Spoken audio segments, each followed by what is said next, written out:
بسم اللہ الرحمن الرحیم۔ امام جلال الدین سیوطی رحمۃ اللہ علیہ نے لکھا ہے کہ حضرت عبید اللہ بن عمرو فرماتے ہیں کہ جب اللہ تعالیٰ کسی پر موت طاری کرتا ہے تو اس کے پاس دو فرشتوں کو بہشتی خوشبو اور حلہ لے کر بھیجتا ہے۔ وہ کہتے ہیں اے اطمینان پا جانے والی جان، چل سرور و فرحت کی طرف چل، روحانی رزق و استراحت کی طرف چل، اپنے راضی رب کے پاس چل، چل تو نے کتنے اچھے اعمال آگے بھیج رکھے ہیں، چل چل کر دیکھ لے۔ تو وہ روح مشک سے کہیں زیادہ خوشبودار شکل میں جسد خاکی سے انسان کے جسم سے نکل جاتی ہے۔ جب اوپر جاتی ہے تو آسمان کے کناروں پر کھڑے فرشتے کہتے ہیں واہ سبحان اللہ، آج ہمیں زمین سے کتنی پیاری پیاری خوشبو محسوس ہو رہی ہے۔ اب وہ جس دروازے سے بھی گزرتی ہے وہ دروازہ کھلتا چلا جاتا ہے اور ہر فرشتہ اس کو دعائیں دے رہا ہوتا ہے۔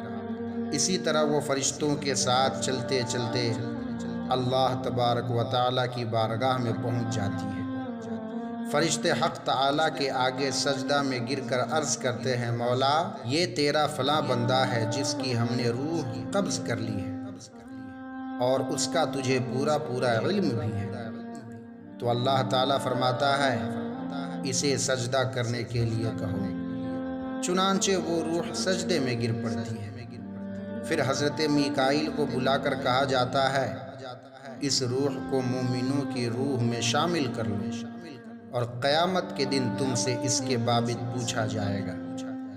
پھر اس کی قبر کے لیے خصوصی حکم جاری ہوتا ہے اور وہ طول و عرض میں 70 گز پھیل کر کشادہ ہو جاتی ہے۔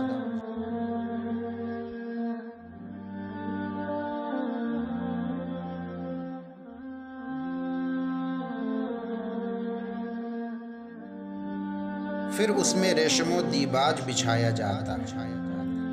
اب اگر اس کے پاس قرآن کا کچھ حصہ ہوگا تو وہ قبر میں روشنی کا کام کرتا ہے، ورنہ غیب سے اللہ تعالیٰ اس کے لیے آفتاب کے مانند روشنی کا انتظام فرما دیتا ہے۔ پھر جنت کی طرف سے ایک کھڑکی کھول دی جاتی ہے جس سے وہ اپنی بہشتی رہائش گاہ کو صبح و شام نظارہ کرتا رہتا ہے۔